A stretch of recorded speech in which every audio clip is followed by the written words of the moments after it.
two people that are coming down. David, who is a mental health counselor in training. He will be graduating with his master's degree in mental health counseling in March. And this is Meg, my administrative assistant. So we're just passing around some things that I'm going to have you have some fun with this stuff.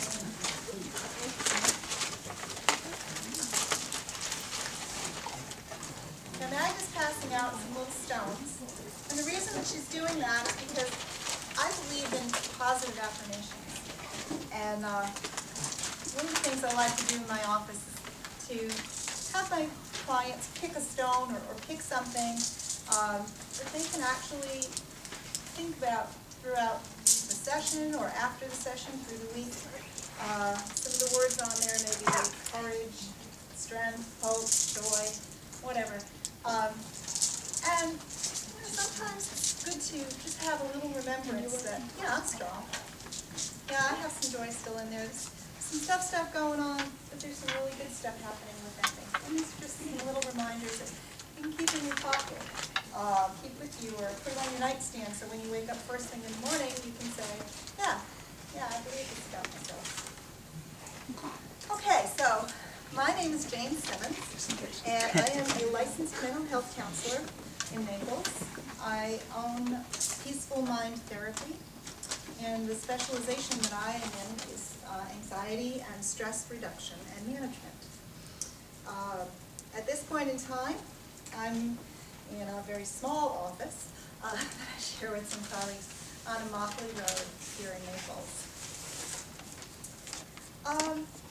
One of the reasons I was asked to come and do this seminar is because emotional strain and stress can be very difficult when you're coping with a chronic illness, especially a chronic relapsing illness. And I was asked to do this presentation even before they found out that I happen to have a sister that has Crohn's disease. Not only does she have Crohn's, but she also has celiac disease and diverticulosis.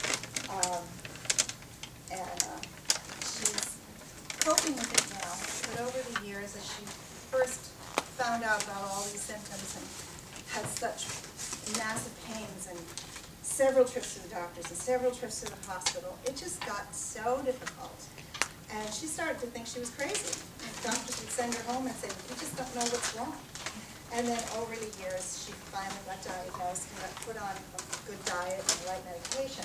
It doesn't mean she doesn't have flare-ups. And as her little sister, she's usually looking out for me, but when those flare-ups happen, I'm looking out for her. So, I did more research into this than for over several years because of this situation. And what I'm going to share with you today is some of that research. Over 1 million people in the United States suffer from Crohn's and colitis. And many of you are here today because either you or someone that you love or someone who's close to you suffers from those symptoms.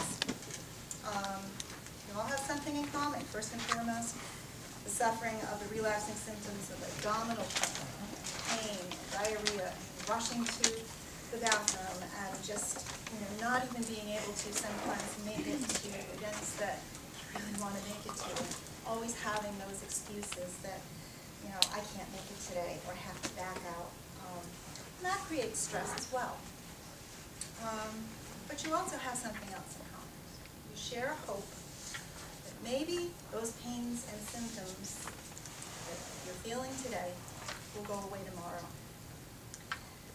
It may not be a practical hope because it is a chronic relapsing illness. However, there's always that silent prayer in the back of your mind that you keep there saying, maybe tomorrow it'll be better, maybe it'll just go away. I remember the last time my sister had a relapse, it was a pretty big flare, and I just remember not being able to do anything for her except letting her go through this, and her just sitting there in pain saying, please, please, please make it stop, please make it go away. And you've got to understand, the little sister in me is like, I want to make it go away. What can I do? And, you know, putting my arm around her, leave me alone, she said. Just go on your side of the room. I'll be fine. But yet, she was happy that I was there for her. And it does go away. And, yeah, she was stronger for it. And hopefully that she's now starting to learn more coping skills to help her through these.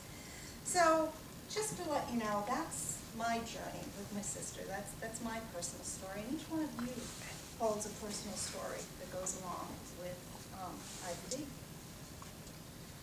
So, I wonder if any of you can relate to some of these statements here. Sometimes a chronic illness can bring on an emotional illness as well, or it can make it worse. One of the things I hear a lot, I just want to stay home, not have to make excuses to my friends. A lot of withdrawal, avoidance. I bet some of you may be able to relate to that statement, or any of these others. I can't seem to concentrate or focus on anything, and I feel so overwhelmed with life, being stressful. I'm worried constantly about things that might happen. That's anxiety, always worrying about what can happen, you know. Planning out your restroom stops and planning out places where you know that you can avoid a crowd if you have to. I love that little card, by the way, that says, I can't wait. I think that's amazing. I'm going to give that to my sister. I can't eat, I can't sleep, I'm just not interested in doing anything anymore. It can lead to depression because so many things that you try sometimes just don't work out. And it's like, why should I try? Why should I keep trying? It's always going to be relapsing. It's always going to happen again. So a lot of people go into a depression and give up.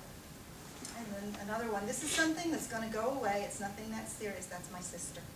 It's going to go away tomorrow. It's going to stop eventually. And, you know, being in denial for it is good for a little while, I guess, but not good in the long run. So, I just wanted to talk to you a little bit about some of the stressors that go along with this. Our emotions are based on our frame of mind. I bet when you walked in the room today, you chose your seat. Well, if I sit in the front, someone's going to call on me. Or if I sit next to that person, I'm not sure I want to sit next to that person. Or maybe I do want to sit next to that person. But, you know, we have intuitive feelings, and we have those frame of mind of, you know, some of us have to sit by the door because we have to run out the door, those kinds of things. But our emotions can either negatively charge a room or positively charge a room. And I'm going to give you a little exercise today, and I'm going to ask you to look in your little bag of tricks and find a little bottle of bubbles. Okay, it's just a small one right here. And I'm just going to ask you to take a moment, open your little container, and take a deep breath and blow as many bubbles as you possibly can. Blow out as far and as hard as you can. And if you have a defective one, let me know. We'll give you another one. All right? You ready? 1, 2, 3. Take a deep breath and blow. Okay, just to let you know, these are wedding bubbles because my daughter's getting married in April.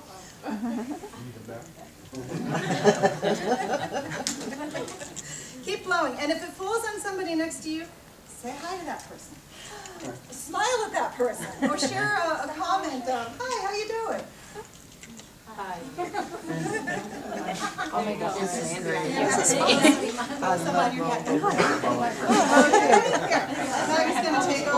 Are you from Naples? I work with Dr. Phillips and Grace Shoulders. That's where I'm from too. My son is the one where. Did you know that in one of the children's Have you been to the hospitals, they support actually group? use this as a little treatment before some children go through some serious County Library. issues in Pittsburgh down in Philadelphia Children's Hospital does it not a lot. But what it is, it's done two things. You just use purse-like breathing, which is a particular purposeful breathing, and it actually brings in your energy, it brings in your oxygen to your brain as you take that deep, deep breath in, and blowing out is actually a stress-reduced breathing. And And also socialization is another thing that you just did. You said hi to people and you recharged the room with energy. Thank you, thank you, thank you. I appreciate that. And I bet everybody around you appreciates that. And you may keep the bubbles and everything in your bag. I'm not going to go through everything in the bag today, but there's a lot of little stress releases, but you're going to find some bubbles to pop. Sometimes when you're sitting there waiting and you want to pop something in your head, do one of these instead. Just take a little reflection and pop the bubbles to release a lot of stress and anxiety. You may want to go out and buy the whole roller. There's a little jar of Play-Doh. You can use it as, you know how they have those stress balls around? You know, you just take them out and kind of do one of these things with them, and you just, you know, release some stress. And there's a little bit of release of anxiety and stress and whatnot. Or you can kind of make it into a funny face or something like that. Or if somebody next to you is talking too loudly, you can do one of those. Whatever you like to use that for, that's fine. There's a couple little candies in there and a couple other things as well. But that's my gift to you for stress release. Just some short little quick 1-minute things. So, one of the things that we talked about with relieving stress. Why are we talking about relieving stress? Because stress is, yes? I have a question actually. I understand what the bubbles and the Play-Doh, but what's that candy? What is that supposed to do? We use our 5 senses to be in the moment, in a mindfulness type of thing. And when you are in the moment, you're not thinking about stuff that's happened in the past. You're not thinking about something that's going to happen 5 minutes from now or tomorrow. You're actually thinking about the moment. And that's a piece of mindfulness. And mindfulness uses all 5 senses. We use our sense of smell. Sometimes we can use aromatherapy. I didn't put that in your bag because I didn't want to smell the place too much. Sometimes we use the sense of listening. When we close our eyes and we can hear little sounds when you're in nature.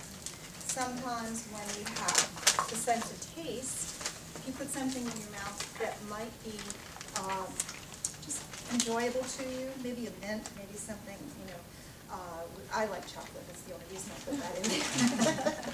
Chocolate. It can really, and maybe sometimes settle your stomach as well. I don't know if that's real, it's just one of those wise tales that has come down from my family. Anyway, so that's what that's for. Okay. So let's talk a little bit more about stressors too that pop up in our lives. My body reacts to stress a little differently than yours does. And each of you has a different way of reacting to stress. What's normal for me may not be normal for you. I used to be a performer on stage, and I would get up and perform in front of thousands of people. I would sing, and I would play, and I would direct choirs, and it didn't bother me. However, if somebody else got up and did that, they may be shaking or passed out, those kinds of things. But whatever is more than normal stress for you is really the stress that I'm talking about today. We have to change what we do to lessen the symptoms of stress so that those symptoms don't exacerbate what's happening in our lives. As I'm talking to you today, you might be thinking back on stressors that have happened with you. I'm sure some of you can relate to maybe family conflicts, maybe something may have happened this morning before you left and you brought a stressor with you.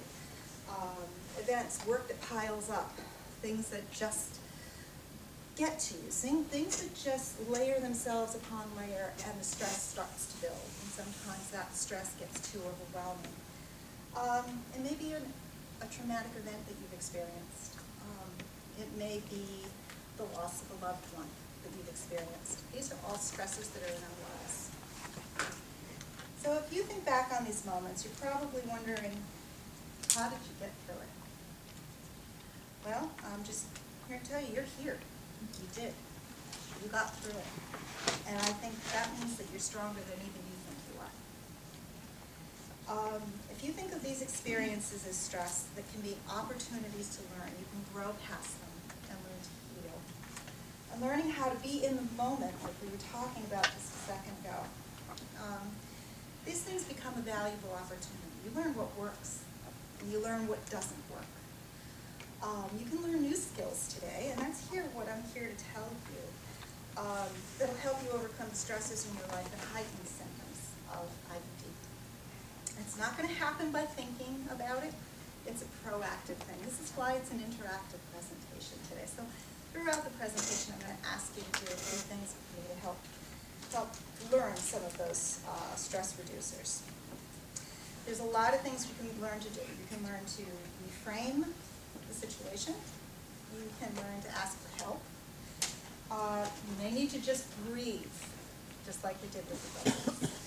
And that's what today's session is about, an opportunity to learn new skills. So, I did a little survey, and I know people like those you know with Crohn's and colitis and IBD. And I also did more research. I'm a research fanatic. So I found out that these are some of the things that they're worried about, that people with Crohn's and colitis and IBD worry about. Symptoms popping up quickly, having an accident, managing flares, taking the right kinds of medication like we were just talking about, eating choices. I can't tell you the number of times we couldn't eat out because my sister she knew that she would have a flare up if she ate the wrong things. Again, she also has celiac disease with that, so there's a gluten intolerance as well for her.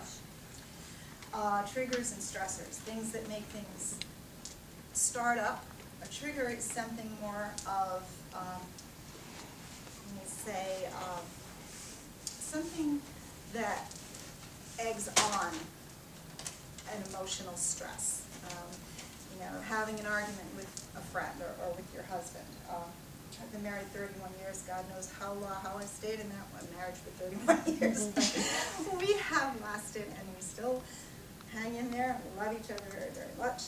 But yet, we have our times, and we have those arguments, and I'm sure those types of things do happen. And those are some stressors, too, in your life. Those people that, you know, that we just have to live with every day, and we get on each other's nerves. Relapsing, missing work, canceling, what will others think? Can any of you add maybe one or two more, or can you relate to these? I see a lot of okay. I'm on the right track. So how are colitis, Crohn's, and emotional stress related? So anxiety and stress does not create Crohn's or colitis. However, research shows stress worsens the symptoms of Crohn's and colitis, and it impacts the immune and the autonomic nervous system, which are connected with activity in Crohn's and colitis. But extreme stress is what I'm talking about, the stress that's more than normal, can cause a high increase in the risk of flare-ups or relapse, such as increased abdominal pain or diarrhea. Sudden stress changes, sudden changes in your life, stress, changes in mood and major life events are associated with flares, causing increased abdominal pain, diarrhea. And depression and anxiety are really big in leading increased risk of those flares and worsening disease activity and possibility of hospitalization. I have a question. Yes, Did ma'am. anything come up in your research about change of seasons? Because for me, it was Seasonal fall. affective disorder? No. It's when my flares, Okay. fall and spring, Yep, absolutely. almost to the day. You know, Really? I go back to the doctor and you were here exactly a year ago. Okay. Me And too. that's interesting to hear the two of you say that. My sister said the My same thing. fall is one of the worst times, and my hospitalizations have happened mostly in the fall. Really? Okay. You know As I what? chart, you know. Yeah. If you have signed up on my email list, I will send you some of the research that I have found in that area. I didn't prepare that for Okay. today's talk, but yes, I have heard of that. Anybody else Well- feel that? I heard of that. Would you like to share that Well, with us, most please? gastroenterologists have been aware of that for years and years, that there have been a seasonal instances of flares of IBD, and it's never been really clear why. But now in the last several years, there's a lot of research. When you have that light-dark cycle changing, you have a change in different these hormones that are released each morning, these stress hormones that are released each morning. and there can be that can vary as you go into the winter season or the shorter days. And with changes in the hormonal level of cortisone and cortisol, there can be an interaction with the microbiome, and it can subtly change over the course of the season. And that might change enough that it begins to stimulate your immune system in response to that. Would that be also part of the circadian rhythm cycle? Well, the circadian rhythm, of course, is the 24-hour cycle that you go through, where you have the waxing and waning of your hormones, of like adrenaline as well as cortisol, depending when you first awaken, and then in the middle of the night you have a low ebb. But that cycle, that day-to-day cycle, can vary as you go through the seasons, and then it varies in that way. And it's thought that there may be subtle changes in the microbiome that then are changing the stimulation to your immune system that then leads to it. And similarly with stress, extreme stress can change the cortisol levels that can influence the microbiome, that can stimulate your immune system. So that's the pathway now that has been explored most recently in the last year or two in terms of connecting things like external environmental stimuli to why you're having flares.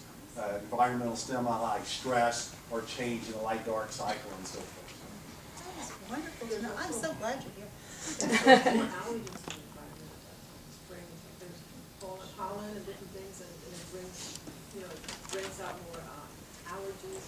The immune system gets depleted. So it's a little part. Okay. All right. So, did that help? Did that answer your question? Awesome. All right. I learned something new today. I love it. Okay. So, let's just keep moving on a little bit here. So, you have a chronic relapsing illness. Who wants to listen? Okay?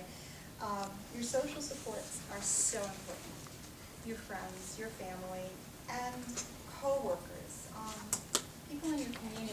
Those of you who are involved in community groups, maybe in church groups, maybe in civic groups and whatnot. And your spirituality and religion, for those of you who partake in those types of environmental situations. Those are people who really are your true social supports.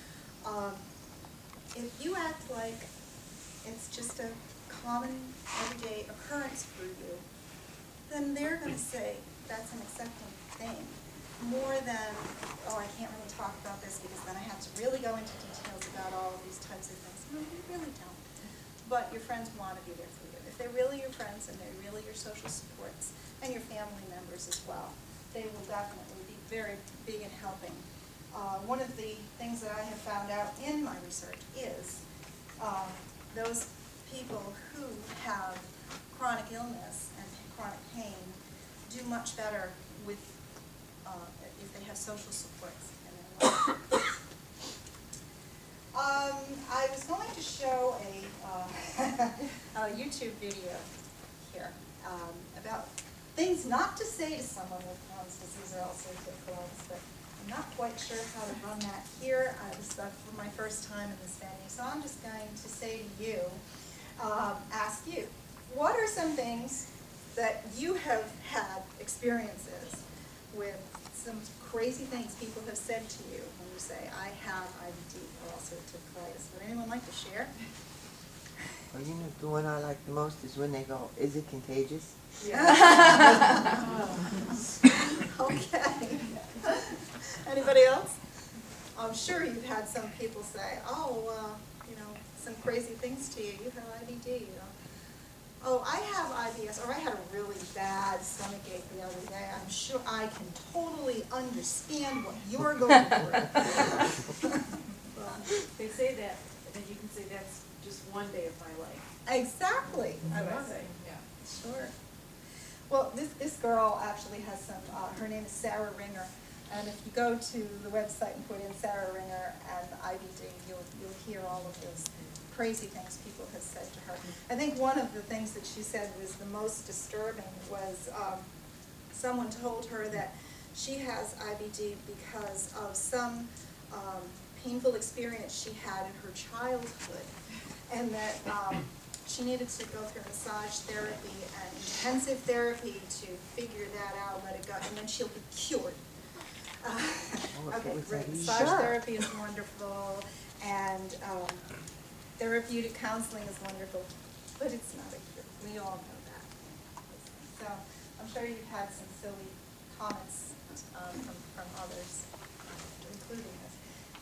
Go to the website if you'd like to look it up, and you'll see a kind of funny thing. Warning signs and symptoms of stress. What's more than normal for you? So I bet if we took a look at all of these, somehow, somewhere along the line, you're going to find those something here that's more than normal for you. That's the increasing, exacerbating stress that brings on more of the flares. So the cognitive things, memory problems, inability to concentrate. Well, that's just my everyday life. Once I've hit 55, that was it. The memory just started going. However, when it's more than usual, and you're not remembering as well, poor judgment, seeing only the negative, anxious racing thoughts, constant worries or fears, that may become excessive, okay? Behavioral symptoms, if there's a severe change, more than normal in your eating or sleeping habits, increased nervous habits, isolation, just kind of staying away from others, trying to not participate in things you normally would want to participate in. Procrastinating, well, I do it anyway. Increased in alcohol, cigarettes, or drugs to relax. Like I said, more than normal. Physical symptoms, things that you normally experience with IBD, but also, in addition, things you experience with stress. Diarrhea, constipation, nausea, dizziness, chest pain, sometimes increased heartbeat, that's anxiety, frequent pulse and illness. All these things can actually add to the stressors that are going on with your illness. And of course, the emotional symptoms, mood swings, irrational, short temper, the inability to relax, feeling overwhelmed, sense of loneliness, depression, general unhappiness. These are some things that might be warning signs for you that stress has really become a difficult part of your life. Okay, so I'm going to ask you, here's the interactive part. Next couple of slides, we're going to do some interaction. So I'm going to ask you to take a 7th inning stretch. If you'd like to stand, you can stand. And just take a nice deep stretch. Stand all the way up. Then reach to the sky, reach to the ceiling. Take a nice deep breath as your arms stretch high. If you want to, you can take a breath in this way. Oh, I don't know, like that. And you can do it by sighing. Now, I used to do this as a warm-up with my wife, and you just sigh out loud, so it sounds really weird, but you go, it lets it all out. Give it a shot. Ready? Take a nice deep breath in. Awesome. You can stretch inside. It's just like being with me at work. You're And going take it down. Just don't hit the person next to you. Give yourself a hug. Move yourself around a little bit. Thank you. Feel better? All right. Awesome. Alan, why didn't you do it? We talked a little bit about biofeedback. These are some of the ways, over the next few slides, that I'm going to teach you how to reduce stress. Now, biofeedback is just that. It just gives you feedback in a written form, in a number form, about what's going on in your body. So if you step on a scale, you get a number. I weighed